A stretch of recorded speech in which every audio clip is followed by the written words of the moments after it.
Ooh, I hope y'all are ready because my name's Justin and this is The Art of Repair. Today we're going to talk a little bit more about microscopic manipulation. We're going to go in there, we're going to talk about the microsoldering parallel line theory.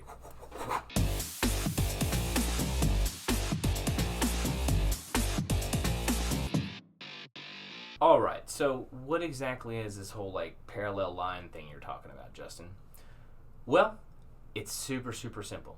Number one, whatever culture, whatever language, it doesn't matter. If you just look up the word parallel, and you probably already know, then we're just going to quickly review.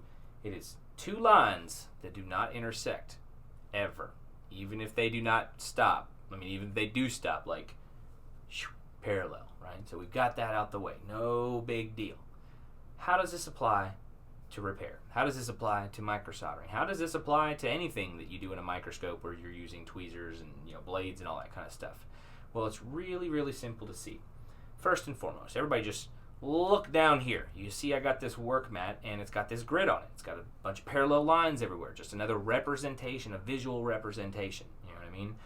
And if we take a motherboard, it doesn't matter which motherboard we take. We can have anything, you know what I'm saying? New, old, it could be Apple, it could be Samsung, Huawei, LG, Oppo, it doesn't matter. Xiaomi, take any of them. And you're going to notice something. When you get down to the old motherboard, that everything is like a bunch of little baby parallel lines everywhere. And that's the key. Basically, everything we work on is already in parallel with itself. We need to work with that parallel. Now, what do I mean by that specifically? Well, if we take the two most common manipulation tools, being a blade or a pair of tweezers, we'll notice first off that the tweezers themselves, they're not hands. You can't just grab around something and articulate fingers around what you're trying to grab to give yourself a good grip, right? You get two. It's just like chopsticks. If you're good at chopsticks, you get what I'm about to tell you.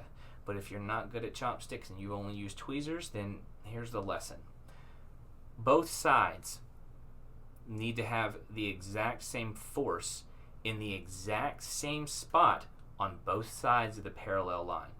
What does that look like? Let's go down here. Boy, this is dirty. Oh man, we're gonna have to do the ultrasonic toothbrush video. Ooh, I think we'll just do that right after this. Be looking out for that video, guys, and make sure if you enjoy these videos that you're liking, you're subscribing. Do me a favor and just blindly pause the video and share it on Facebook in one of the groups. I'm ready for all comers. You know what I'm saying? Tag me in there, but let's do this. So we were talking about basically putting equal energy on both sides, okay? So let's say we're going to grab this guy right here, okay? We would not want to grab him like this, okay? Because what's going to happen is as he releases, the body of the component's going to move and shift. And when it shifts, there's the possibility that you get the tic-tac, and it's just gone, you know what I mean? Like a little too much energy in a small area, poof. Now you have no more component, you know what I mean? If you come down here and you grab it completely in parallel, you see there how I'm putting it the exact same side, I'm putting the same pressure on both sides, then it's going to be a lot easier to manipulate things. You can turn the board, okay, put your hand in the most comfortable position to work, move the board to let yourself become in parallel, okay? Don't be trying to fight around things. You can let it do this for you. It's easy, right? All these simple little things that I'm trying to tell you are going to add up over time, and you're going to realize it's so easy to work on motherboards, and that learning all this stuff was just a walk in the park, right? Now, what about IC chips, right? Let's say this guy right here. There we go. So it's the same concept, only scaled up, right? If we know that for the smallest guy down here, we need to come in carefully, be in parallel there and grab him, or if possible, grab him from this way if your tool allows, right? The same thing's going to happen here, right? you're not going to come here and grab it like this because we're not in parallel with the component. We're going to turn it so that we are in parallel.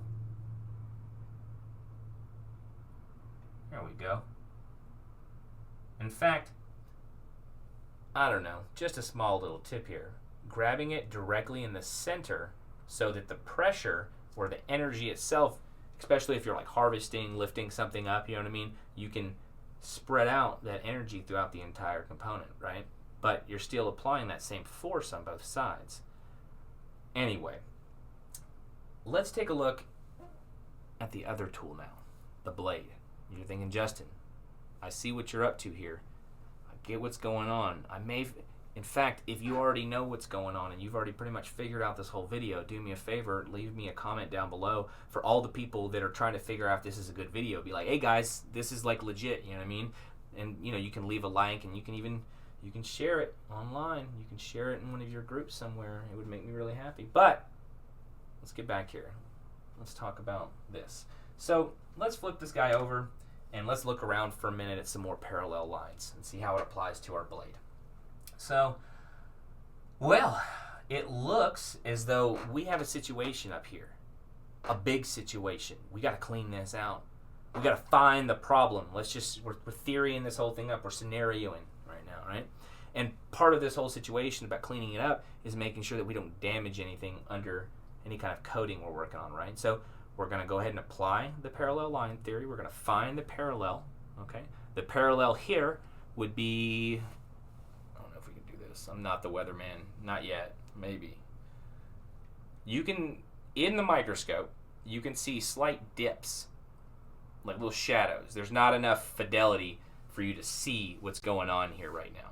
One day I'll get a nice 4K camera for the microscope. But moral of the story here is they're giving you, if you look in there, you can see parallel lines. So let's see if we can clean this out with our parallel lines. First, we're going to find the best way for our tool to work. So we're going to move the actual workpiece. And we're going to say, hey, okay, looks like Justin has a little bent blade here that he likes to use. And we're going to turn it up like that so that it's, you see how we're moving up and down, and then we back and forth, you know what I'm saying? Parallel lines, right? Then, as we put our weight on it so that it does not move, we can come down here, grab a little bit of our hot air.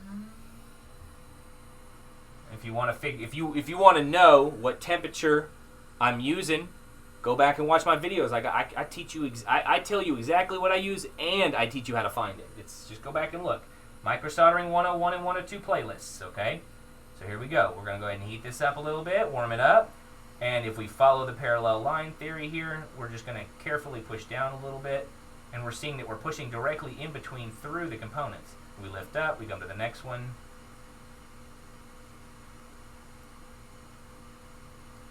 And we're just checking. You see how we're just checking?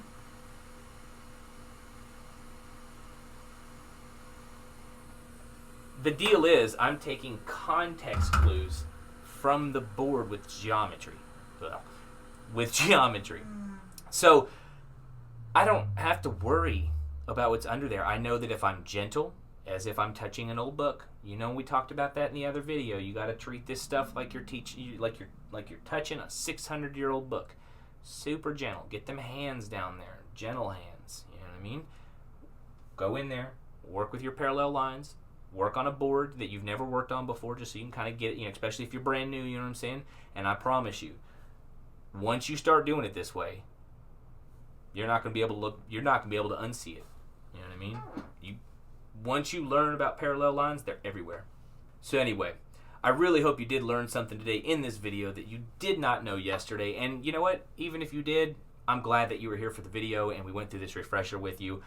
If you have any comments, good, bad, negative, whatever, positive, it doesn't matter what it is, leave them down below, because people tend to actually look at the comments before they watch the video to make sure it's a good video to watch. So if you guys are down there just kind of rooting me on and everything, you know, leave the applause, you know what I'm saying? You can even join the channel now, from a do-it-yourself or hobbyist all the way up to shop owner, you know what I'm saying? There's all kinds of things you can do to help support the channel. But the biggest thing really is sharing it, liking it, subscribing it. You guys know the grind, the gauntlet of YouTube. And really, to be perfectly honest, I can make all the videos I want, but if you guys don't let people know about them, there's only so much I can do. And you know we got all kinds of stuff to talk about. So with all that, I hope you guys learned something today. I love every last one of y'all, and I guess I will catch y'all next time. Alright, y'all know the drill. We made it to the end of the video once again. That means you learned something you potentially didn't know yesterday. I just want to say I appreciate y'all coming through today and checking out the video. Also, big thing here. If you have finally decided that it is time for you to pick up the ultimate art of repair and learn how to fix electronics, do me a favor. Head on down here. We got the big old link to art-of.repair. What that's going to do is it's going to take you to a big old link tree thing, you know what I'm saying? And that's got all of my links on it. There's way more content that I put out on a regular that doesn't just hit my channel. I even have a tool shop that you can get all the tools you need to get started, and I've touched and used every single one of them. So head on down there, type that into the old bar up here, you know what I'm saying? Just go ahead, check out all I have to offer, especially the tool shop. I'll tell you what, there's some cool stuff in there you ain't never seen before. So I will catch y'all next time.